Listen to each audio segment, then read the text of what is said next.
And if you're online and you already sat down, then hey, stay seated. You know, that's cool. Be blessed.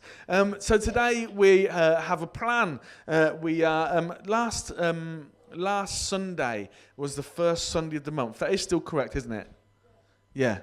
It's the first Sunday of the year of 2025. You're looking at me like you're not sure. Come on. I'm pretty sure that last Sunday was the first Sunday of the year.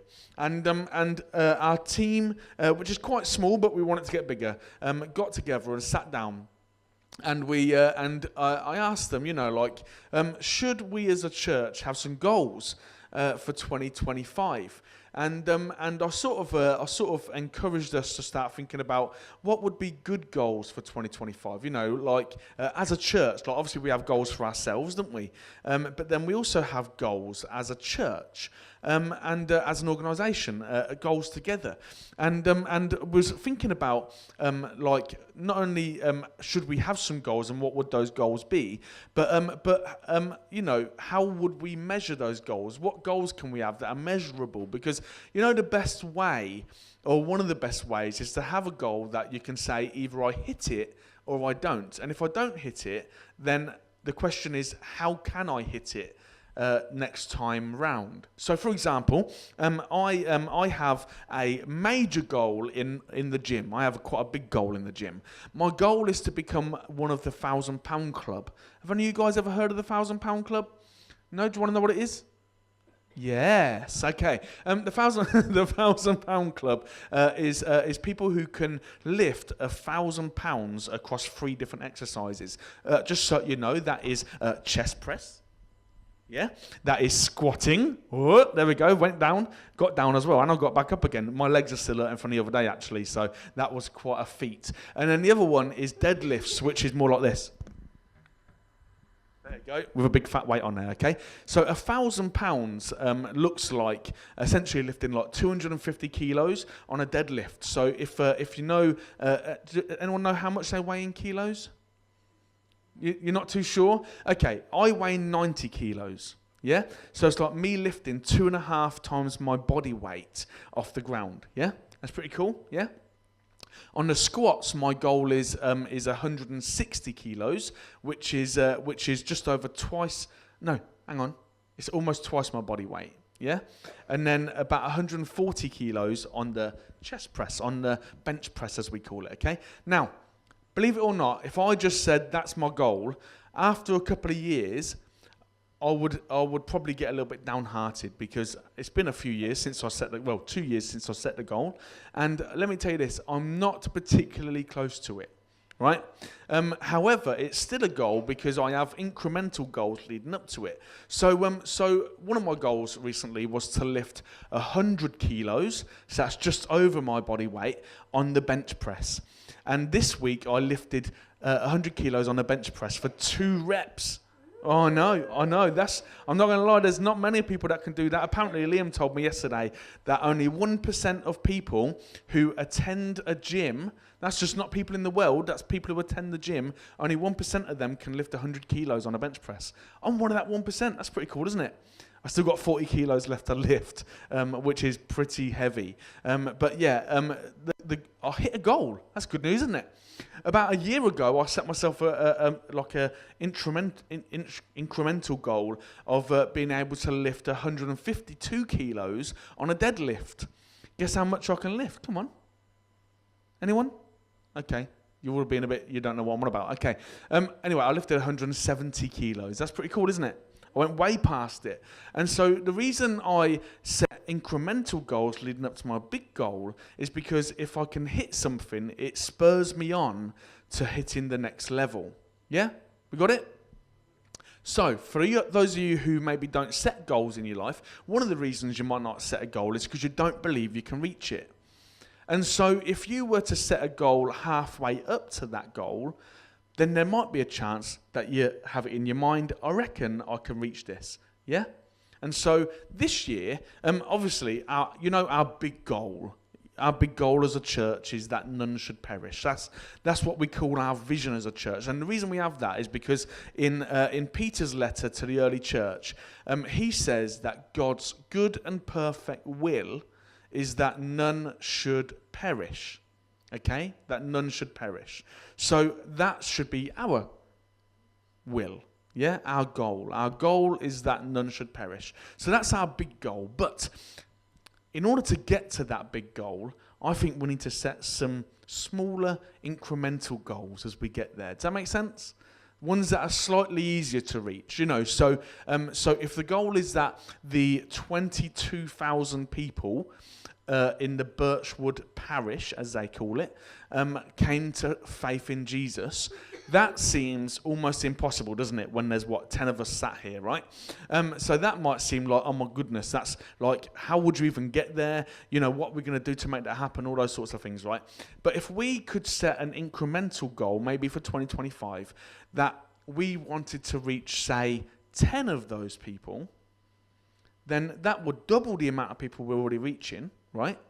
And it would maybe seem like a goal that we could all play a part in. For example, if just the 10 of us all went out and got one other person to come to church next week, then we've reached our goal for 20. You know what I mean? So that's doable, right? And so essentially what we did last week was we set some smaller goals that are going to lead up to the big goal. Yeah? We got it? And so I made a video. Shall we watch a little video and then we'll chat about it and then we'll discuss it a little bit and maybe we can start thinking along the lines of, I wonder what I could do to help our community reach the next goal. Yeah? Is that cool? We up for it? Yeah, come on. Happy days. Let's go. Now then, church, I'm so glad that you've stuck with us through 2024, and I'm hoping you're going to stick with us through 2025 as well.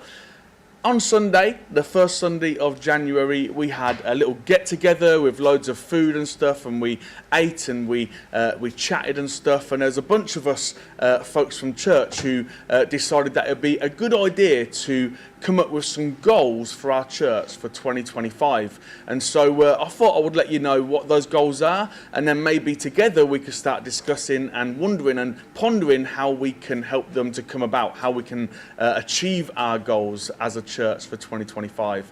So listen in, let's have a look. The first goal that we would like to set as a church for 2025 is to see our regular attendance on Sundays grow from 50 to 80. Over the last year or so, we've hovered around 50, and usually that's a bit of a sticking point for a lot of churches. However, we feel that we would like to grow a little bit, not just because numbers are important, but it sort of shows that people are really invested in church. Sunday mornings really are like the baseline for your faith. That's where we start to grow, that's where we start to show our commitment, not just to God, but to the local church as well. So as a community, we thought we would essentially set a goal of growing by 30 people on a Sunday. That includes online, that includes in person at Bootham and on Birchwood. Goal number 1.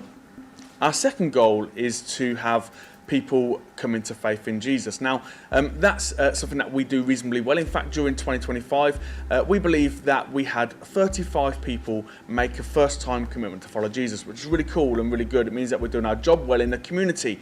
However, maybe only 10 of those folks have stuck around and been brought into the family of God that is Ignite Church.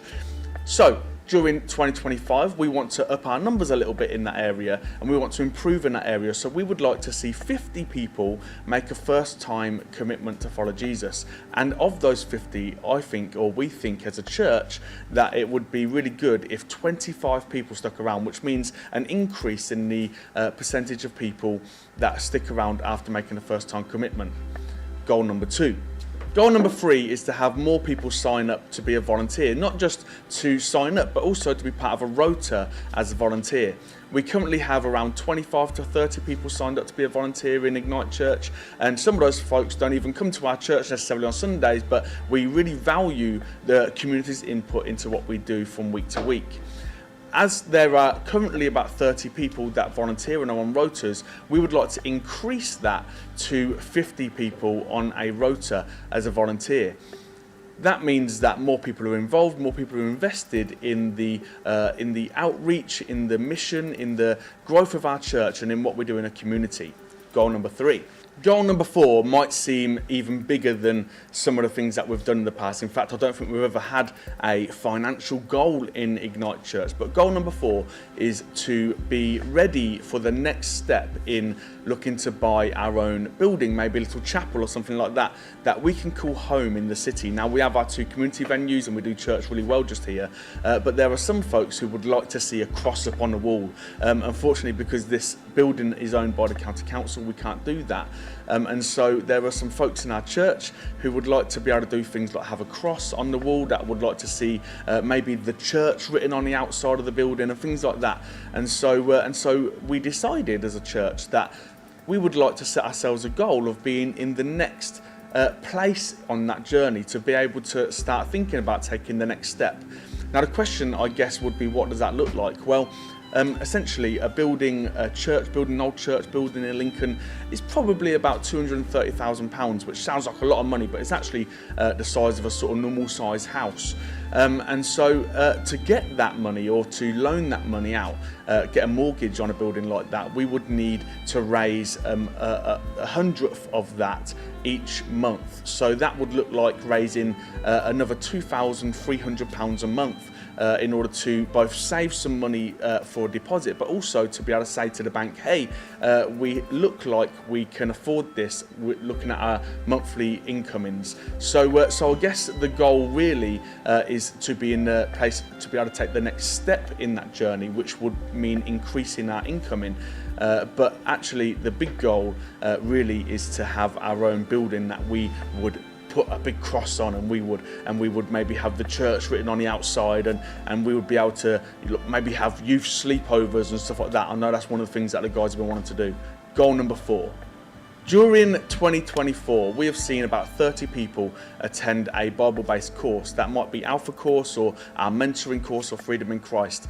The idea is really that we would like people to grow in their faith, to move on in their faith, to become more secure in their faith, and also in who they are before God. Now, if 30 people have done that during 2024, then we would like to set a goal as a church to increase that to 50 people. That means encouraging one another to be part of courses like Alpha, like Freedom in Christ, and other courses that we offer here. And so we would like you, if you're able to be involved in this, to encourage one another to get involved in learning more about the Bible and learning more about ourselves and our faith. Goal number 5. Lovely. I was going to hopefully have some folks come up at the end there saying, "Are you with us? Are you with us? Are you with us?" But as it happens, as you can guess, everyone's quite busy during the week, isn't it? So that didn't happen, but it's okay. Okay, shall we? First of all, before we look at some of these goals, does anyone have any thoughts? What are your thoughts? What are you thinking just now? Do you think they're reachable? Do you think they're doable? What do you reckon? Great. Because it's over the 2 sides. Yeah, actually, yeah. I heard a little thing. They said like increase numbers from 30 to 50. Yeah. And look, but it's not just. That's it. Yeah. That's what makes it achievable. Yeah. That's why it's an achievable goal. That's it. Not just here. Yeah. Usually when like over the years, we do count these things, but we don't like make a big effort to count these things usually. Whereas this year we're just trying to be a bit more intentional about it and get the rest of the church involved, which is why last week, when after we'd chatted as a team, I then opened up the discussion to other folks who were sat round for food last week, so we could have a little chat about that and see what other people thought and what other people thought would be good goals and stuff. But essentially, like in the past when I've counted these sorts of things, usually it works out that about 5 people from each venue come to faith in Jesus. So that used to be that 5 people at Bootham, 5 people at Birchwood, and 5 people in youth maybe would come to faith in Jesus. However, this year that sort of increased a little bit, which is great. But yeah, it's spread across all of our venues. So 50 people a week. You're like, where are them 50 people? I can't see them just now. But that's because there were probably maybe 7 or 8, 10 even. I think last week in total there were 19 people who joined us online. That's crazy, isn't it? Now, some of those folks will join us online, but then maybe come to the prayer meeting on a Monday and then church on a Tuesday and stuff like that, you see. So in fact, I think on Tuesday night, most of the people that attended hadn't attended on Sunday, so I think the majority, that is, even though there weren't even that many there that night. But it's funny because you said to me a while back, I don't go to many church services nowadays with more than 10 people in it. And then on that Tuesday, there was like 22 people in church, and it seemed wild that there were that many people in on a Tuesday night, but I don't know what was going on. Anyhow, the point here is that the goals really spread across everything that we do. We also have another goal, or at least I do, which would be to maybe get to the point one day where there's enough people who are able to lead a service to start another church at the road. But that's not this year, because I don't think we're necessarily in that place right now. But what we are is we're in a place where we can say, you know what, actually, what we could do is we could try and grow a little bit. And if we looked at, so the first goal, I think, was growing from 50 people to 80 people on a Sunday. That's growth of 30 people coming to church. Now, that could simply be 30, that could be 10 people here and 15 people at Bootham, and then like 5 people online or something like that. And then you say, well, how can I get involved in that? Is that, yeah? Good question. How can I get involved in that? Well, I guess one of the ways would be to invite people along with you to do certain things, whether that's church on Sunday. Like, I think church on Sunday is like the end goal a lot of the time. But maybe you could invite someone along to our ladies' breakfast or our men's breakfast, or you could invite someone along to one of the other events that we do.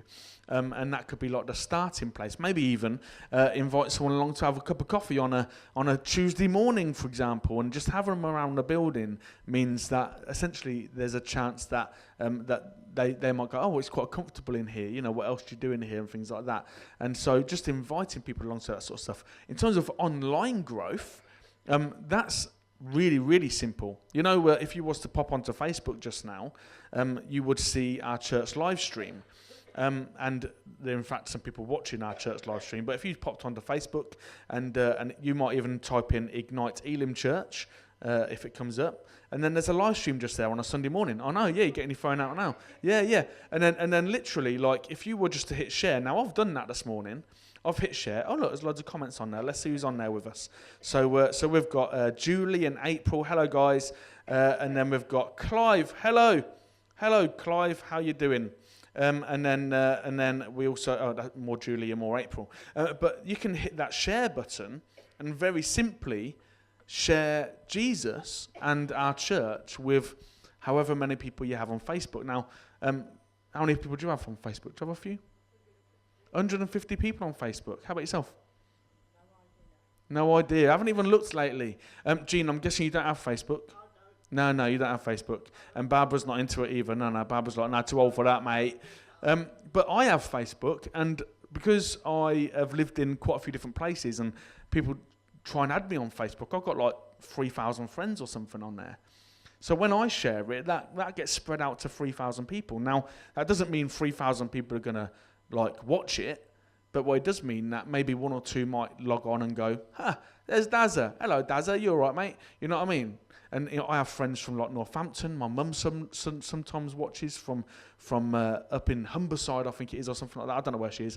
Anyway, but like folks join in because I share that post. Real simple, isn't it? And it's not too intrusive if it's on Facebook, is it? Sometimes when we share church, when we share our faith, it can be a little bit intrusive. But there are ways in which you could do those things without being intrusive. So that's just one of the goals. Do any of you guys feel passionate about seeing church grow a little bit? Like, do you think maybe, when we're singing on a Sunday morning, wouldn't it be nice if, say, we were to invite a few people to church and then a few people came along and one of them just happened to be a guitarist? That would be pretty cool, wouldn't it? Yeah, that's it, yeah. And then, or what's this thing called? A keyboardist. Anyway, we could teach them over time about what it means to worship the Lord with their music. And then instead of having iTunes on, maybe we could have someone like Danny there, we love it when Danny comes, don't we, and the music's live and stuff. That sort of stuff happens when we grow as a church, Other stuff that happens is we have more friends and family around us. That's good, isn't it? I'm not sure about you guys, but actually, no, I'd lie if I said I like it when there's loads of people around.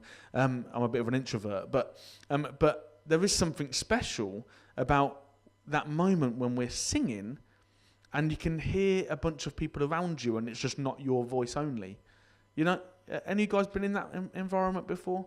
I love that. I was in a men's conference in Birmingham once, and there was 800 blokes singing at the top of their voice and gave me goosebumps. I was like, oh, it's amazing. And then the preacher preached, and it was really one of them interestingly emotional preaches, and then there's 800 blokes crying at the end. I was like, what is going on right now? It's such a lovely environment, And what made the environment so lovely was that it didn't feel like I was the only one, And sometimes it can feel like we're the only ones when there's just a few of us, right? So there's lots of reasons why having a few more people makes it feel a bit more churchy. So yeah, I'd like it if we were to get behind that sort of goal. And if you feel like that's the sort of goal that you could get behind, maybe you could be part of a team who might discuss ways in which we do that. That'd be cool, wouldn't it? Anyone interested in that? Yeah, I see a couple of nods. Anyone feel like they could help with that? And Jean's looking at me like, I'm not too sure, but Jean's probably thinking I'm 90 years old. What's his name? Moses didn't start until he was 85. That's it, yeah. So, you've got 5 more years on him, but even so, the point is that even if you're thinking, I'm 90 years old, I can't do that, let me just say you can. And you can be part of it, Shall we discuss the next one? So who thinks that that's a good goal?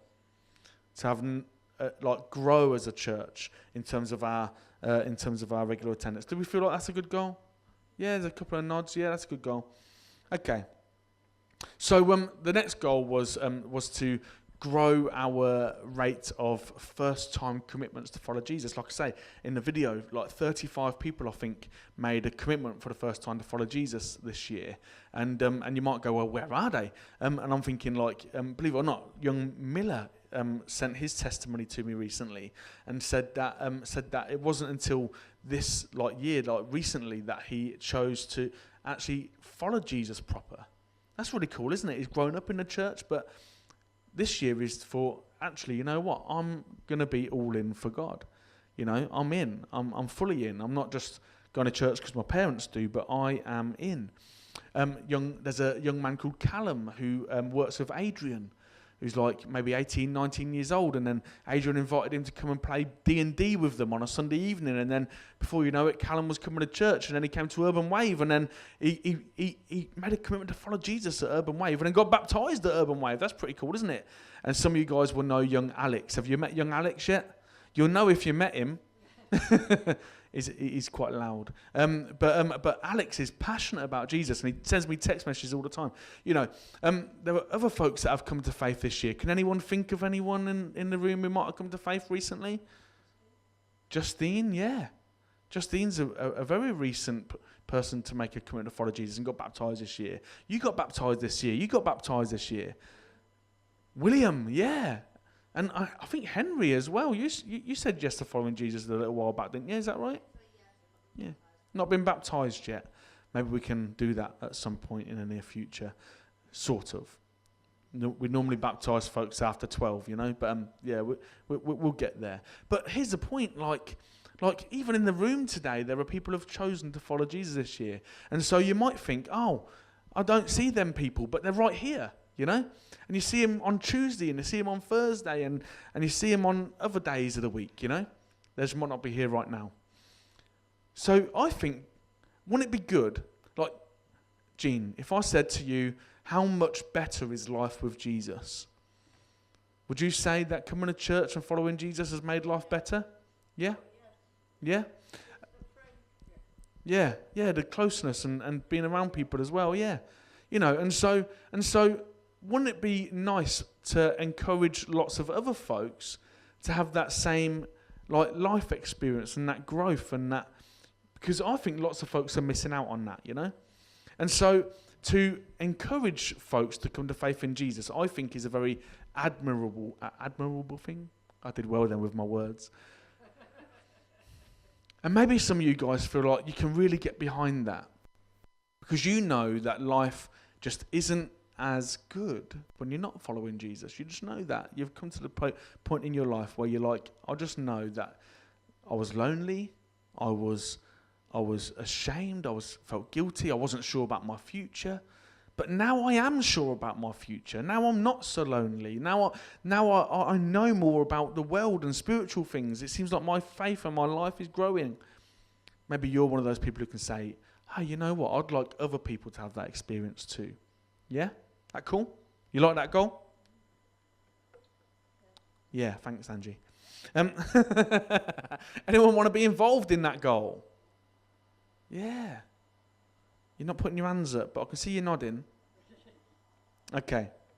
So one of the other goals was that we wanted to encourage more people to volunteer. And that means not just, because a lot of people fill in our volunteer sign-up, which is one thing, but then it's another thing to actually turn up and do the volunteering, isn't it?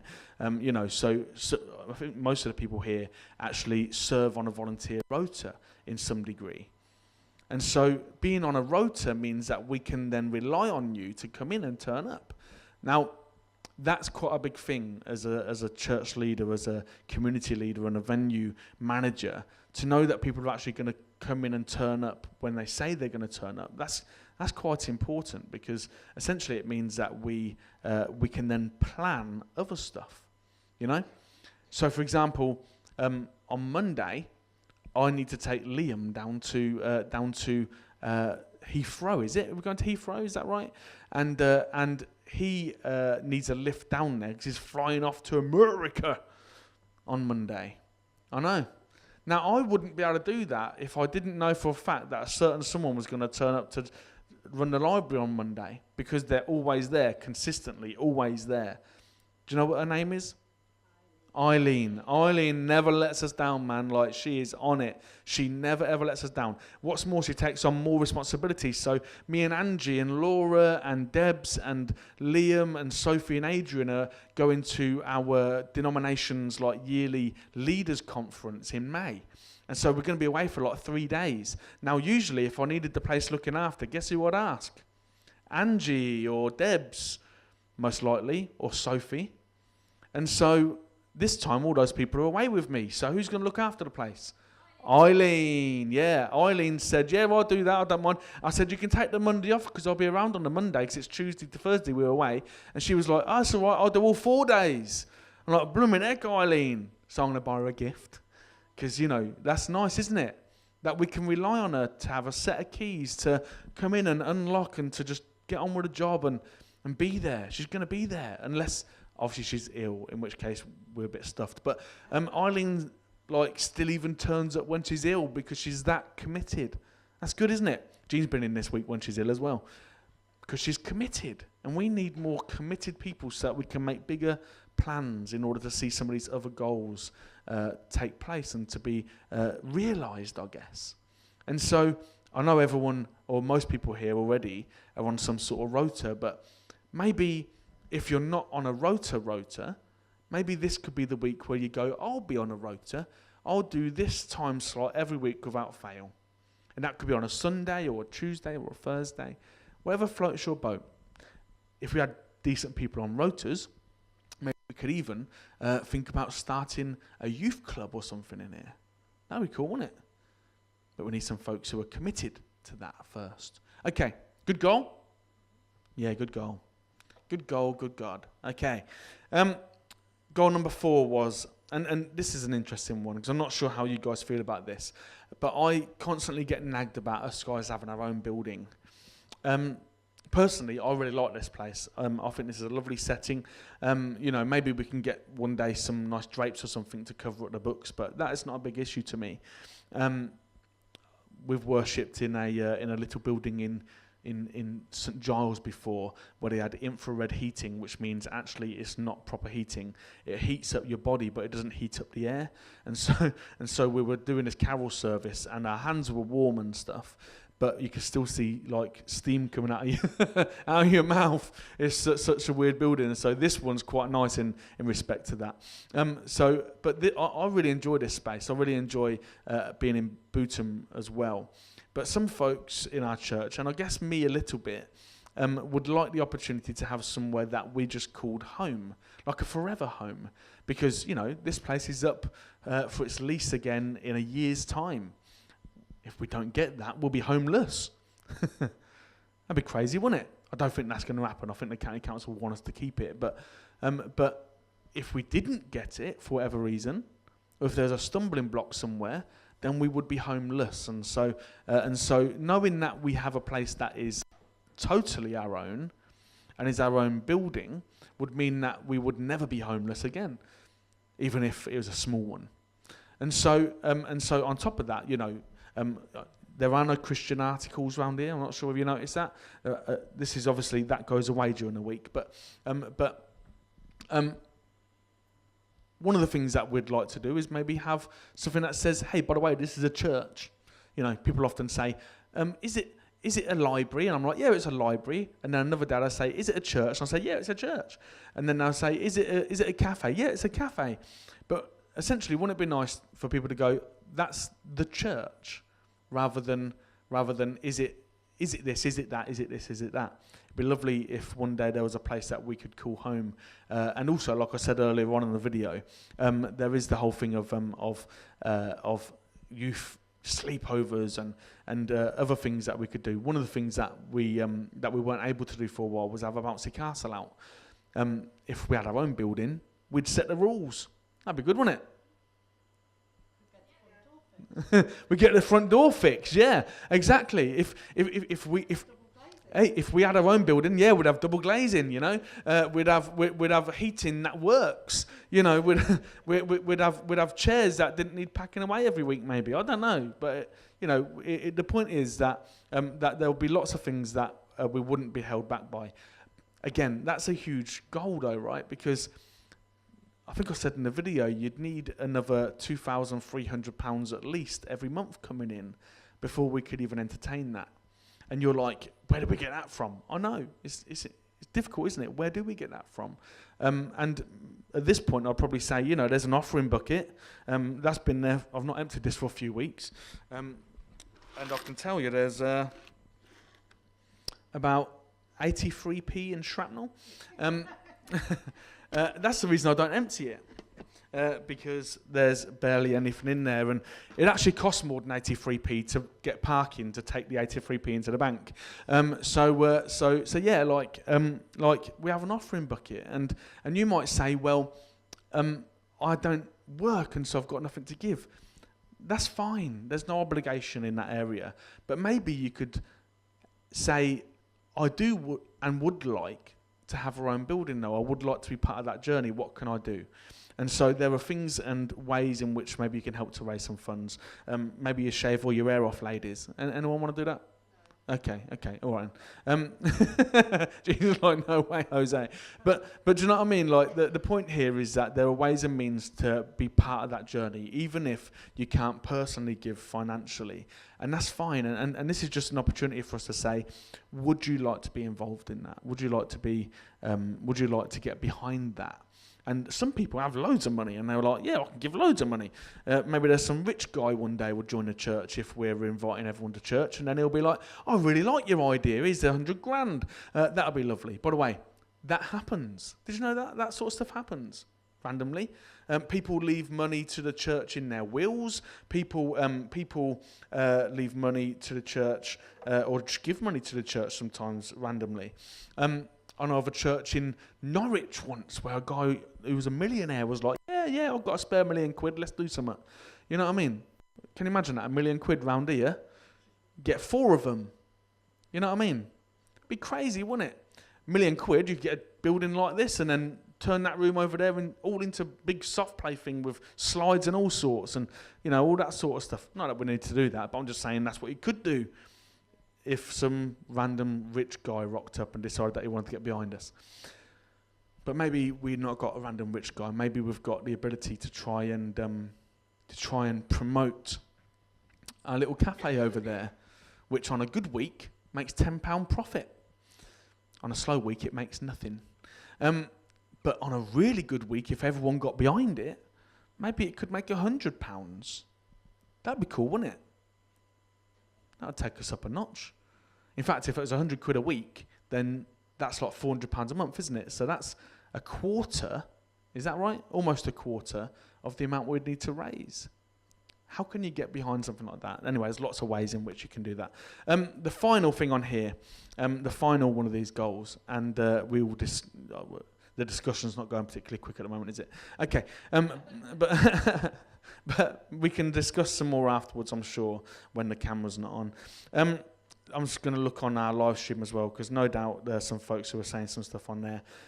So our final goal on there was to have more people attend Bible-based courses. Now, Vicky this morning and Laura started doing the True Freedom course. That's a biblically based course, and that's 2 people today that have just started that.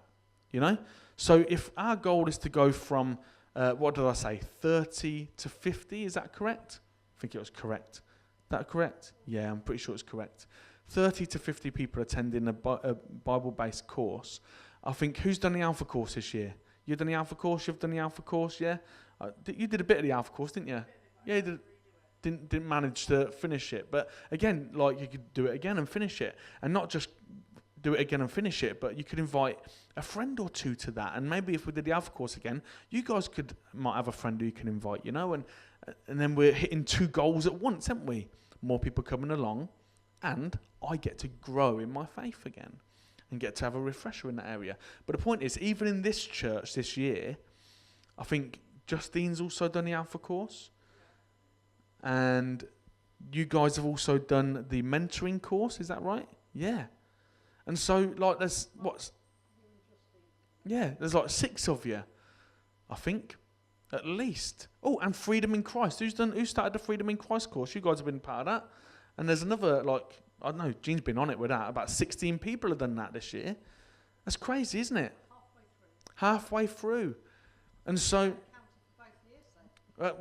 yeah, maybe that'd be cheating, I think, wouldn't it, if we counted it for both years. But the point is that maybe 10 people have taken part in a biblically based course this year, just here. That's great, isn't it? And so it's not particularly hard necessarily to take that up a notch and maybe invite 5 friends to come along and join you on that. Or one of them, I'd say the Alpha course, because there's food. Especially now that we can cook as well. Jean brings cake every week to Freedom in Christ. That's the only reason people turn up, isn't it? No, I'm kidding, it's not really.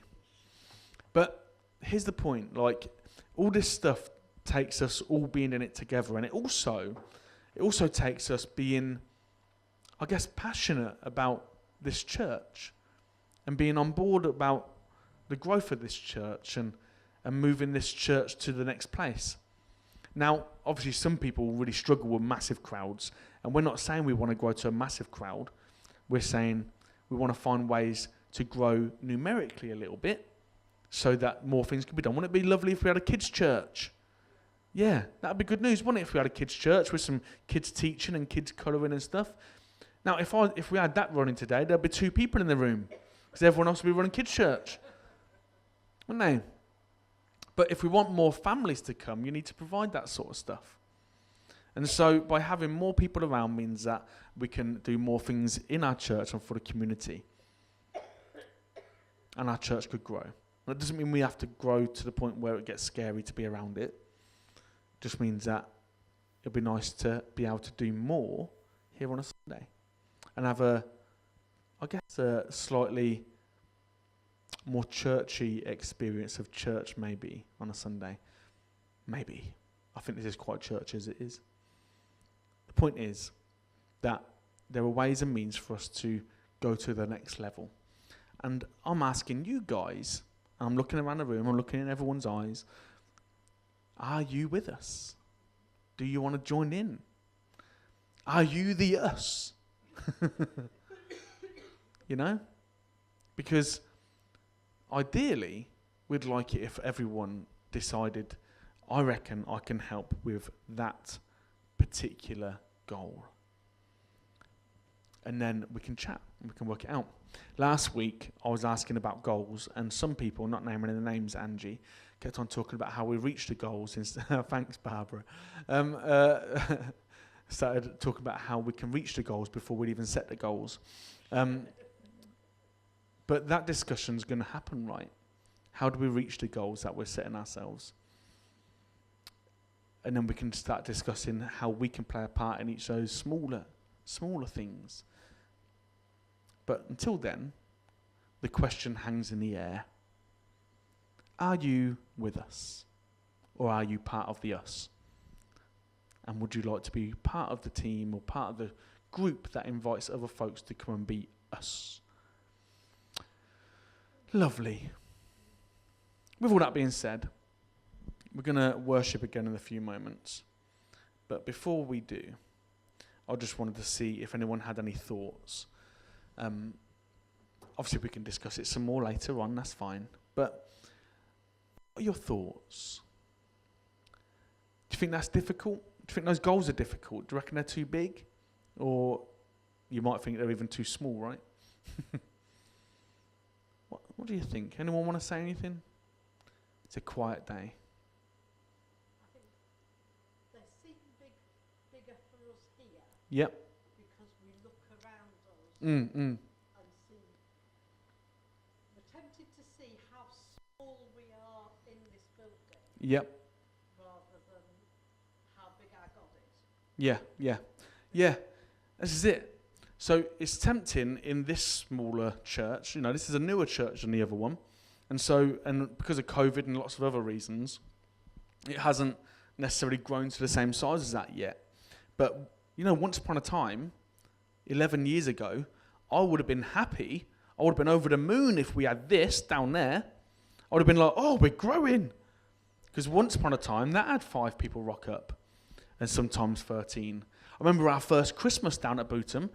There's a new family turned up, and I was like, oh, a whole new family came in. I remember one time a family came in wearing like a shirt and a tie and all that sort of stuff. And then you can imagine they sat on the back row, and then I jumped up to preach, probably wearing this exact same hat, exact same hoodie, and they literally, whilst I started speaking, they got up and walked out because we weren't their expectation of what church should look like. But at the same time, like some people would say, Darren, if you think your church could do with growing a little bit, the best way to do that is to maybe start wearing a shirt and tie on a Sunday instead of wearing your hoodie. And maybe not be based on the housing estates, but be based in a city centre, because city centre churches naturally grow like that a bit quicker. But then, what about this place? What about these people, the 22,000 people that are within about a mile of us right now? How about these folks? And you guys, you wouldn't be here if it was in a city centre, would you? No. And so we're here for you. And I think we as a group today are here for all these other folks that are sat around us, probably watching, I don't know, Emmerdale Omnibus this morning. That's it, we don't know what's on Sunday mornings. So yeah, it might seem like those goals might seem really big just for us guys just here, but I want to promise you that way back in the day, this is the starting point of how the other church has grown to now. And again, it grows bigger than that, you know? And sometimes it shrinks down a little bit, and other times it's growing again. That's just the way things are. And I guess my plea to you guys is will you jump on board and be part of that? Yeah, I like that nod over there. That's good news. Yeah. Because one day we're going to need more preachers. I can't keep on doing it, you know what I mean? Like, yeah. We're going to need more people to be part of these things. And I think we can all do that. And you might go, yeah, but I could never do that. Well, I hear people saying I could never do that all the time, and then they go and do it. I could never, once upon a time, I remember being on the estate thinking, I could never go to university. Now I've been to university and got an undergrad degree, and I'm almost finished my master's degree. Never thought I could. Never thought I'd be able to buy a house. Now I own one. Never thought I'd have a nice car. I've got 2 on my driveway at the moment, not including Laura's. You seen Laura's new car? Oh, that's a bit posh, isn't it? That's a doctor's car, that is, isn't it? That was easier. I know. Did you come, Laura? Yeah, didn't you? Was Laura's car a bit easier to get into than mine? Yeah. Mine's a bit low, isn't it? A bit sporty. Yeah. This is easier to get in the new one. Yeah, I bet it is. Yeah, come on. Anyhow. We remarked about posh Laura's. Yeah, posh Laura's car, yeah. Laura probably never thought she could be a doctor, but now she is. And you might go, I ain't got none of that stuff. Well, I want to say to you have. And at the very least, what you have is the ability to come in and maybe make the cafe work, or the library work, or a kids' church work, or something else. And all it takes is a little bit of commitment. And so I ask the question once more before we worship. Let's stand, shall we? Are you with us? Are you with us? Lord, I thank you that today we get to set goals for ourselves as a community. I obviously have my own personal goals, and this year I want to lead like 20 people to faith just myself. In fact, I reckon I might have done that last year. So I want to lead 30 people to faith just myself. I want to be able to increase my own income so that I can increase my tithe to help make that goal of £2,300 a month extra a reality. God, I want to be able to see my efforts in sharing the church and helping to share the cafe stuff and the building and stuff like that. I'd like to see that effort result in more finances coming in to help with that goal. God, I'd also like to be the person who mentors another 5 people this year. For me personally, I'd like to personally sit down with 5 people and go through our mentoring course this year. And God, I'd also like to be able to lead another Alpha course, or maybe even 2 this year. 2 Alpha courses sounds like a plan.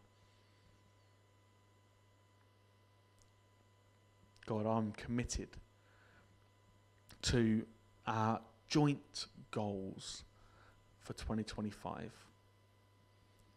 And in being so, I set myself some goals and I ask you to help me in them.